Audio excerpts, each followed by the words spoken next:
20 sur Sud Radio, la vérité en face. C'est quoi le problème, Félix Mathieu, ce matin? Tiens, j'en ai une chez moi. Les installations de pompes à chaleur, elles sont loin de l'objectif qui avait été fixé par le président Emmanuel Macron. 1 million d'installations de pompes à chaleur par an, objectif fixé par le chef de l'État il y a 2 ans. Alors on rappelle, les pompes à chaleur récupèrent les calories présentes dans l'air pour chauffer moins. Or, on est plutôt à 3-4 fois moins que cet objectif, 250-300 000 maisons équipées par an, des installations en net repli l'an dernier. La tendance à la baisse continue pour cette année selon les bilans intermédiaires réalisés par la filière. Plusieurs raisons à ça. Un secteur du bâtiment en berne, une aide MaPrimeRénov' suspendue plusieurs mois, notamment cet été, on s'en souvient. Une aide MaPrimeRénov' restreinte aussi. Les travaux plus vastes avec isolation étaient privilégiés, alors que pourtant les études estiment que les pompes à chaleur sont efficaces même dans un logement mal isolé.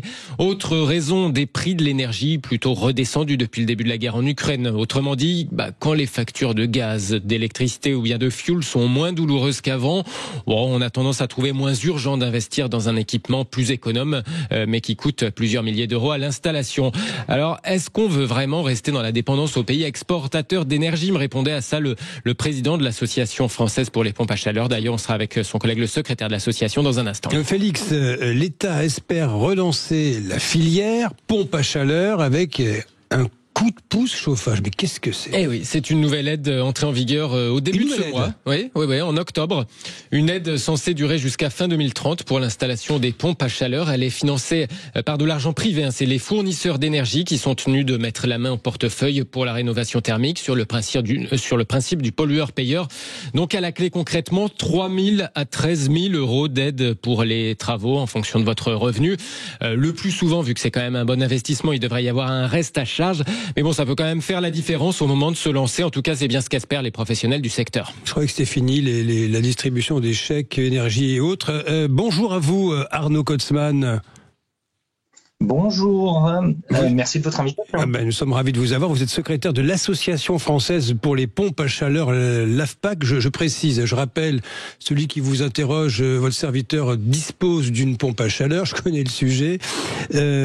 Arnaud Kotzmann, qu'est-ce qui explique en premier lieu, et Félix Mathieu l'a rappelé à l'instant, cet écart entre l'objectif initial et la réalité des travaux engagés, du parc en quelque sorte? Oui, alors tout d'abord, félicitations à vous. Je pense que vous avez fait un bon choix qui doit très certainement se concrétiser sur votre facture. Mais vous savez quoi? Je vais vous dire, c'est l'un des effets. J'en suis enchanté, j'en suis ravi. Voilà. Bon, c'est toujours bien de l'entendre. Oui, alors par contre, effectivement, c'est vrai. Le président Macron avait donné cette ambition d'atteindre 1 million de packs produites en France. On va dire que les industriels ont répondu présent à la suite de l'annonce, puisqu'il y a eu un certain nombre d'investissements qui ont été faits.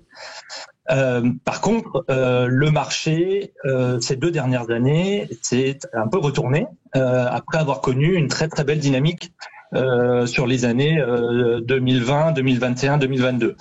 Alors vous l'avez évoqué, il y a un certain nombre de facteurs qui expliquent ce retournement de marché. Il y a eu évidemment la crise ukrainienne suite à l'invasion de l'Ukraine et le fait que on a constaté une baisse du pouvoir d'achat. Les ménages se sont du coup recentrés sur des achats de première nécessité. On a en plus de ça le bâtiment qui est en crise, avec notamment une baisse des constructions neuves, qui est un marché sur lequel aujourd'hui la PAC est omniprésente, puisque 90% des nouveaux logements construits sont équipés de pompes à chaleur. Et vous l'avez évoqué aussi, il y a eu une certaine instabilité réglementaire qui est compliqué à appréhender pour les acteurs de marché, que ce soit les ménages ou les installateurs. Et tout ça a certainement été à l'origine de ce retournement de marché. Alors, est-ce que vous espérez que ce nouveau coup de pouce chauffage va régler le problème, va relancer le marché? D'ailleurs, c'est peut-être aussi l'occasion de dire 2 mots sur les modalités pratiques pour ceux qui seraient intéressés. Oui, alors c'est vrai que depuis le 1er octobre, le gouvernement a fait le choix de faire évoluer un petit peu ce coup de pouce chauffage, puisqu'on est passé d'un système avec un forfait vers un système de bonification qui, comme vous l'avez dit, permet d'avoir une aide qui va de 3 000 à plus de 10 000 euros en fonction d'un certain nombre de critères comme la surface du logement, la zone climatique. la catégorie du ménage. Donc c'est à la fois une très bonne nouvelle pour nous en tant que filière, c'est aussi déjà un message très fort de soutien du gouvernement envers cette solution qui est l'une des solutions majeures pour décarboner le bâtiment. Hein, vous l'avez évoqué, on est totalement dans cette stratégie de décarbonation du bâtiment à horizon 2050. Et pour ça, la solution pompe à chaleur est la solution majeure pour atteindre cette cible. Et donc c'est un soutien fort du gouvernement. Ça vient au moment même où l'ADEME publie un avis qui confirme toute la performance des pompes à chaleur, la division par 2 des factures des ménages, quelle que soit la zone climatique et quel que soit le niveau d'isolation du logement. Nous, c'est 2 éléments qui nous semblent très importants en termes d'éléments de langage, puisqu'on entend beaucoup parler de packs qui ne fonctionneraient pas quand il fait froid ou quand le logement est mal isolé. Eh bien, l'avis de l'ADEME vient un peu au soutien de la pompe à chaleur de ce point de vue-là. Ça donne de la visibilité, puisque vous l'avez dit également, le coup de pouce, il est valable jusqu'à la fin de la période C2E, c'est-à-dire fin 2030. Donc, on a de la visibilité, on a une certaine stabilité, du moins on l'espère. Et donc pour nous, c'est une vraie opportunité de retour à une croissance du marché, surtout que cette évolution du coup de pouce ouvre la voie à finalement un développement de la pompe à chaleur auprès des ménages aisés. Qui vont bénéficier d'une aide qu'ils n'avaient pas forcément avant. Dernière question et très courte avec vous, Félix Mathieu. Pour être pratico-pratique, comment on s'y prend pour en bénéficier? Est-ce que vous savez si c'est cumulatif avec MaPrimeRénov'? Ben oui. Alors c'est cumulatif avec MaPrimeRénov', effectivement.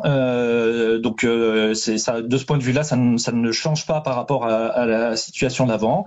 Donc un ménage peut tout à fait soit solliciter directement l'aide C2E, soit effectivement cumuler les deux, en sachant que quand il y a cumul des 2 aides, il y a un plafonnement qui est prévu dans le cadre des aides MPR. Voilà, en espérant que tout ça redécolle avec l'activité politique, bien sûr. Merci à vous, Arnaud Kotzmann. Je rappelle, secrétaire secrétaire de l'Association française pour les pompes à chaleur. Très bon sujet, comme tous les jours, Félix Mathieu. On se retrouve dans quelques instants pour la suite